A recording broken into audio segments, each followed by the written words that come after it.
Pada video ini saya akan menjelaskan 5 cara mudah untuk menguasai matematika bagi siswa. Mungkin hal ini bisa menjadi salah satu cara bagi orang tua apabila menemukan atau untuk mengajarkan putra-putrinya di rumah bagaimana kesulitan-kesulitan yang dia pelajari dalam menguasai matematika. Nah, kelima cara itu adalah sangat mudah sekali. Yang pertama kita lihat, yaitu melatih penjumlahan, pengurangan, perkalian, dan pembagian. Di sekolah-sekolah pun secara bertahap diajarkan. Nah, mereka pertama mempelajari penjumlahan. Setelah penjumlahan, mereka mempelajari pengurangan, dilanjutkan dengan perkalian dan pembagian.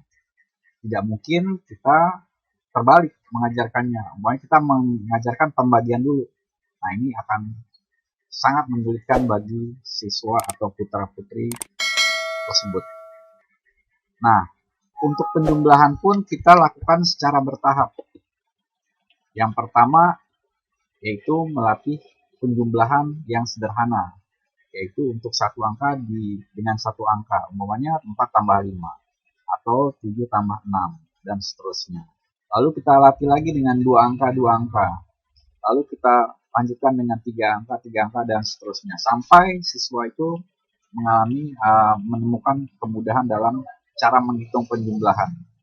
Lalu dilanjutkan dengan pengurangan. Pengurangan pun kita lakukan secara bertahap. Dengan pengurangan yang sifatnya sederhana seperti 9 dikurangi 3, 10 dikurangi 5, ya, atau 5 dikurangi 3, 4 dikurangi 2 dan seterusnya. Atau dengan kita lanjutkan dengan bagaimana cara pengurangan yang bersifat meminjam. Seperti 12 dikurangi 7 atau 36 dikurangi 8. Nah, dan kita lakukan secara rutin. Lalu masuk ke perkalian. Nah, untuk perkalian banyak sekali kita menemukan siswa bukan hanya di sekolah dasar, bahkan di SMP masih belum menghafal perkalian. Nah, ini sungguh mengherankan. Kenapa siswa tersebut masih belum menghafal perkalian? Nah, ini karena kebiasaan yang tidak dilakukan secara rutin. Lalu setelah itu pembagian. Apabila siswa tersebut telah menguasai perkalian, baru akan dilakukan dengan pembagian. Nah, itu tips yang pertama atau cara yang pertama. Lalu cara yang kedua adalah mempelajari konsep dasar bilangan pecahan. Kenapa kita harus mempelajari konsep dasar bilangan pecahan atau siswa tersebut mempelajari konsep dasar bilangan pecahan? Karena nanti hampir seluruh materi pelajaran di dalam matematika menggunakan bilangan pecahan, terutama saat soal-soal itu menggunakan rumus.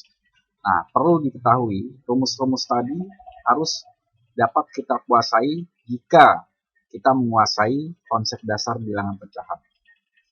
Seperti halnya kita memiliki sebuah kendaraan, contoh sepeda motor atau mobil. Kita tidak akan mungkin bisa menjalankannya jika tidak ada bensin. Demikian juga dengan matematika. Apabila kita hafal rumus, ya, namun kita tidak bisa, ya, menguasai bilangan pecahan yang dijadikan dasar dalam menghitung, maka kita akan sulit menghitung rumus tersebut. Nah, untuk itu kita harus mempelajari konsep dasar bilangan pecahan. Sekarang saya ilustrasikan seperti berikut. Di sini saya ilustrasikan untuk contoh yang sederhana.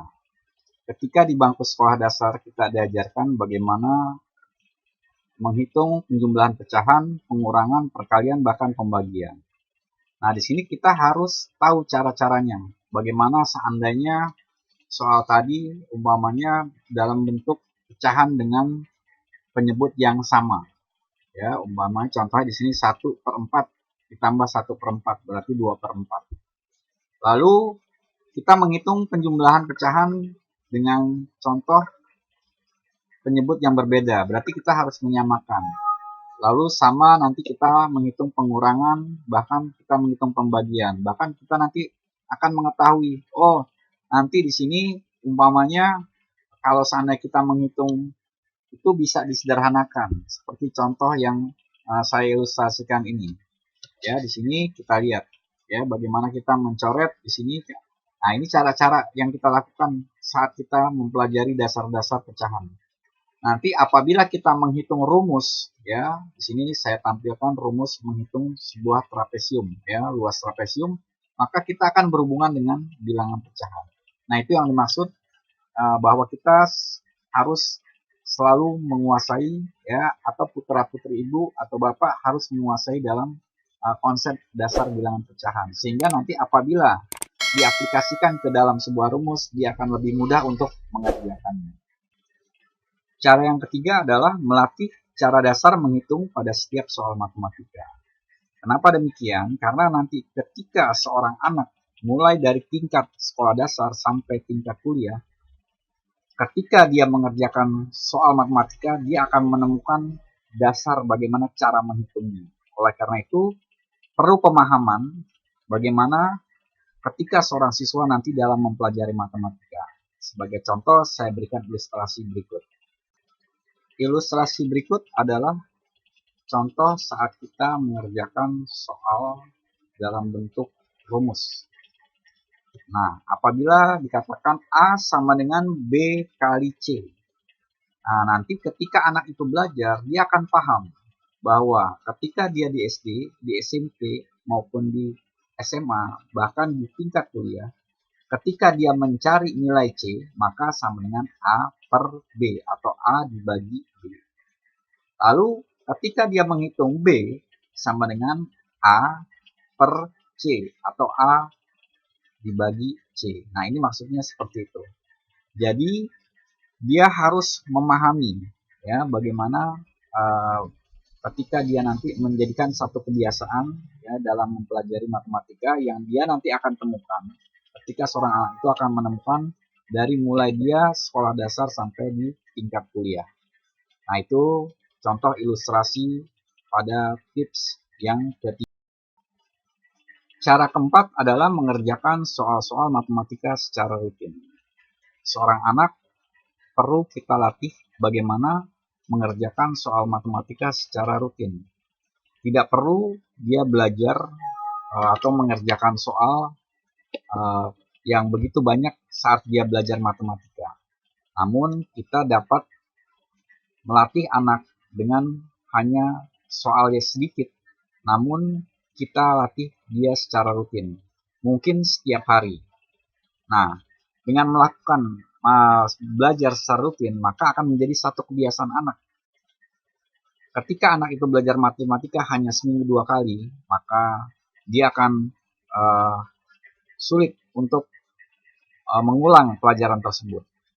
Sebagai contoh, dalam pelajaran apapun, ketika umpamanya kita belajar bahasa, kadang-kadang kita mempelajari bahasa Inggris, banyak setiap hari atau bahkan dari SD sampai SMA, kita belajar bahasa Inggris, namun kita tidak bisa menguasainya.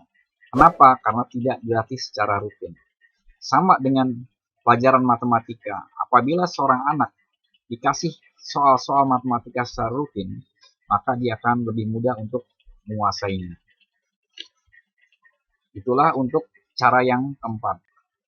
Cara yang kelima adalah mengatur waktu belajar agar otak selalu mendapatkan penyegaran. Nah, sama ketika sebuah mesin kita gunakan terus-menerus ya, tanpa dibatasi dengan waktu, maka mesin tersebut akan lebih cepat rusak. Begitu juga seorang anak, ketika dia belajar, dia harus mengatur waktu. Nah, di sini peran orang tua ya, ketika anak itu masih di sekolah dasar, dia perlu mengatur waktu belajar anak agar otak anak selalu mendapat penyegaran. Tidak perlu anak belajar dalam setiap hari terlalu banyak waktu yang digunakan, maka dia akan sulit untuk menerima pelajaran tersebut. Oleh karena itu, seorang anak harus diatur waktunya dalam belajar agar otak anak tersebut selalu mendapat penyegaran. Nah, itulah 5 cara mudah untuk menguasai matematika. Mudah-mudahan apa yang saya jelaskan dapat bermanfaat bagi orang tua, bahkan guru. Terima kasih. telah mendengarkan video saya. Wassalamualaikum warahmatullahi wabarakatuh.